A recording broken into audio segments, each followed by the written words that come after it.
හරි ළමයි. ගානේ අපිට කියලා දීලා තියෙනවා ABCD වෘත්ත චතුරස්‍රයක්ලු. වෘත්ත චතුරස්‍රයක් කියන්නේ මොකක්ද කියලා බලමු. වෘත්ත චතුරස්‍රයක් කියන්නේ මේ වගේ වෘත්තයක් ඇතුලේ චතුරස්‍රයක් තියෙන එකට.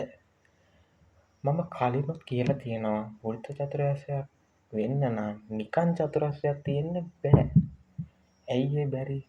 වෘත්ත චතුරස්‍රයක් වෙන්න නම් මෙන්න මේ චතුරස්‍රයේ කොන අතර වෘත්තයේ පරිධියට ගෑවිලා තියෙන්න ඕනේ. ඒක හොඳට මතක තියාගන්න ඕනේ. වෘත්ත චතුරස්‍රයක් නම් මෙන්න මේ වෘත්තයට මේ චතුරස්‍රයේ කොන අතර ගෑවිලා තියෙන්න ඕනේ. ඊට පස්සේ අපිට ගානේ කියලා දීලා තියෙනවා ABC කෝණය BD මගින් සමච්ඡේදනය කරලා තියෙනවා කියලා.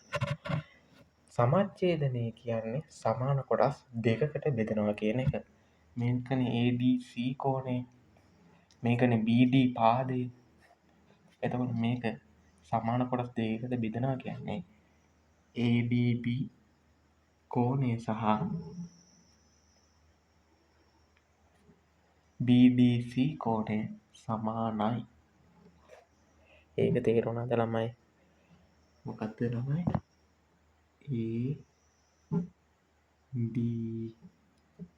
ADB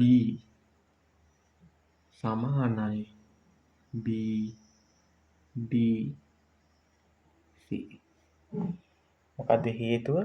BD පාදය මගින් ABC කෝණය සමච්ඡේදනය කරනවා කියලා දීලා තියෙනවා. ඊට පස්සේ අපෙන් අහන්නේ ගානේ CBE මෙන්න මේ කෝණය තමයි අපෙන් අහන්නේ. ඊට පස්සේ මෙතන BAC කෝණය අංශක 32ක් කියලා දීලා තියෙනවා. හරි. ප්‍රශ්න උත්තරය අහන්නේ අපෙන් අහන්නේ CBE කෝණය. මේ ගාන හදන්න ජ්‍යාමිතික කරුණු දෙකක් අවශ්‍ය වෙනවා. ඒ කරුණු දෙක දන්නේ නැත්නම් මේ ගාන හදන්න බෑ. හරිද? දැන් මම එක කරුණක් කියනවා. දන්නේ නැත්නම් ලියා ගන්න ඕනේ. මම හැම වීඩියෝ එකෙම කියනවා දන්නේ නැත්නම් ලියා ගන්න කියලා. මම මේක ඔය කට්ටියන්ට කරන්නේ මේ ජ්‍යාමිතික ගණන් අමාරු නෑ.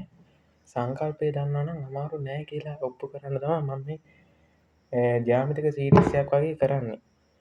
හරිද? මේවා ලකුණෙන් ලකුණ තමයි මේවා ගන්න. ලකුණු දෙකක් තමයි. ලකුණු දෙකක් කියන්නේ විභාගෙදී සැලකිය යුතු ගාන. මේ ලකුණක්. ලකුණෙන් ලකුණ තමයි අපි එකතු කරන්න ඕනේ. ඒ හින්දා දන්නේ නැත්තම් මේ ඒ කරුණ ලියා ගන්න. හරිද? පළවෙනි ජ්‍යාමිතික කරුණ තමයි මේ ගාන හදන්න මූලිකම වෙන කරුණ තමයි එකම වෘත්ත ඡාපයේ එකම ජයායෙන් සෑදෙන කෝණ සමානයි. ආයෙත් කියනවා එකම වෘත්ත ඡාපයේ එකම ජයායෙන් සෑදෙන කෝණ සමානයි. හරි. මම ඒක පැහැදිලි කරන්න. මෙන්න මේ ජයය බලන්න BC ජයය. BC ජයය මේ වෘත්තය කැටුවා කියන්නකො. එතකොට මෙන්න මේ ලොකු කෑල්ලකුයි මෙන්න මේ චූටි කෑල්ලකුයි එනවනේ. මෙන්න මේ වගේ ලොකු කෑල්ලකට කියනවා මහා වෘත්ත ඡාපය. මොකද්ද? මහා වෘත්ත ඡාපය. මෙන්න මේ චූටි කෑල්ලට කියනවා සුළු වෘත්ත ඡාපය. ආයෙත් කියනවා මෙන්න මේ රවුම මෙන්න BC ජයයෙන් කැපුවා කියන්නකො. ඊට පස්සේ මෙන්න මේ කෑලි දෙකකට වෙන්න වෙනවනේ චූටි කෑල්ලකුයි ලොකු කෑල්ලකුයි. මෙන්න මේ ලොකු කෑල්ලට කියනවා මහා වෘත්ත ඡාපය. මෙන්න මේ පොඩි කෑල්ලට කියනවා සුළු වෘත්ත ඡාපය කියලා. ඊට පස්සේ දැන් දන්න දැන් මේකේ BC ජයයෙන්ම නේද? හොඳට බලන්න ළමයි. BC ජයයෙන්ම නේද?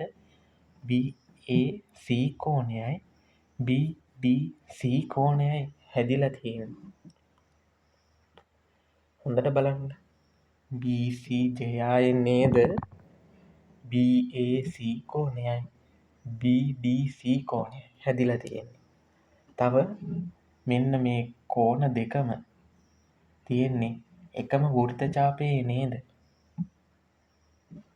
අන්න ඒ වගේ ඒවට ඒ කියන්නේ එකම වෘත්ත ඡාපයෙන් සහ එකම ජයයෙන් සෑදෙන කෝණ සමාන වෙනවා. එතකොට BAC කෝණය සහ BDC කෝණය සමාන වෙනවා. BAC සහ මානයි BDC. BAC කෝණය දන්නවා. BAC කෝණය අපිට දීලා තියෙන අංශක 32යි කියලා. එතකොට BDC කෝණයත් කීයද එනවා? අංශක 32යි. ඒක තේරුණාද නම?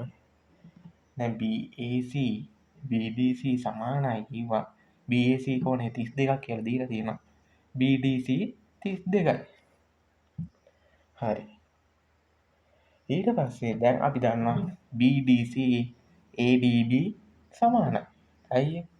BD පාදයේ මගින් ADC කෝණය සමාච්ඡේදනය කරා කියනවා. එතකොට මේ BADB කෝණය අංශක 32ක් වෙන්න ඕන. හරි.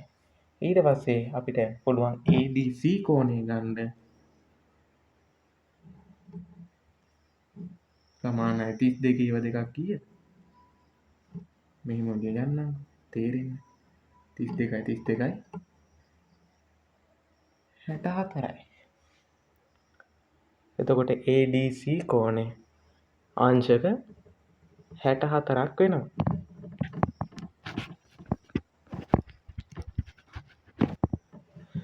හරිද? ඊට පස්සේ දැන් එක ජයක් හරිනේ. ජ්‍යාමිතික කරුණක් දැන් කරේ මේ ගාන සම්පූර්ණයෙන් වගේ 40 ඉවරයි. තව එකම එක ජයයයි ඕන. ජ්‍යාමිතික කරුණයි ඕනේ. ජ්‍යාමිතික සංකල්පයයි ඕනේ. හරිද? මං කියවනේ ජ්‍යාමිතික සංකල්ප දෙකයි මේකට යන්නේ කියලා. දැන් එකක් පාවිච්චි කරානේ. දැන් අනික තමයි වෘත්ත චතුරස්‍රයක්. මේක වෘත්ත චතුරස්‍රයක්. පාදයක් දික් කිරීමෙන් සෑදෙන බාහිර කෝණය. පාදයක් දික් කරලා බාහිර කෝණයක් කියනවා. සෑදෙන කෝණය ඊට ඉදිරියෙන් ඇති අභ්‍යන්තර සම්මුඛ කෝණයට සමාන වෙනවා. ආයෙත් කියනවා මේ තමයි ජ්‍යාමිතික සංකල්පය. වෘත්ත චතුරස්‍රයක් පාදයක් දික් කිරීමෙන් සෑදෙන බාහිර කෝණය ඊට ඉදිරියෙන් ඇති අභ්‍යන්තර සම්මුඛ කෝණයට සමාන වෙනවා. හරි. අපි දැන් ගාන හදලා ඉවරයි වගේ. පැහැදිලි කරන්න. මෙන්න වෘත්ත චතුරස්‍රය. මෙන්න පාදයක් දික් කිරීමෙන් සෑදෙන බාහිර කෝණය. බාහිර කෝණය මොකද්ද? CBE. යන්න. එතකොට CBE මේ. එතකොට CBE කෝණයට ඉදිරියෙන් නැති අභ්‍යන්තර සම්මුඛ කෝණය. ඒක බලන්නේ මේකනේ. මේකේ මේ පැත්තට පැන්න මේකට ඉදිරියෙන් ඇති සම්මුඛ කෝණය. කොහොමද ඉදිරියෙන් ඇති සම්මුඛ කෝණය බලන්නේ වෘත්ත චතුරස්‍රයේ? මේකනේ දැන් කෝණය. මේකෙන් වෘත්තයේ ඇතුළට පැන්න මේ වෘත්ත චතුරස්‍රය ඇතුළට පැන්න ඒකට ඉදිරියෙන් ඇති සම්මුඛ. එතකොට ඒකට ආයෙත් කියනවා දැන් මේකනේ වෘත්ත චතුරස්‍රයේ මෙන්න පාදයක් දික් කරලා තියෙනවා.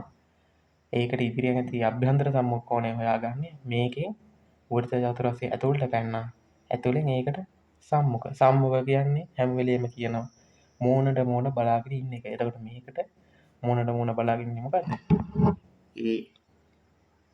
ADC නේ. මේ ADC නේ. දැන් ඒකට මෙන්න මේ කෝණය සමානයි කියලා තමයි කියන්නේ. ඒ කියන්නේ CBE සමානයි ADC. ඉතින් ගාන හදලා ඉවරයි. හැයි ගාන හදලා ඉවරයි කියන්නේ. ඉතින් අපි දන්නවනේ ADC කීයද කියලා. ADC කීය තමයි 64යි. එතකොට ADC 64යි නම් C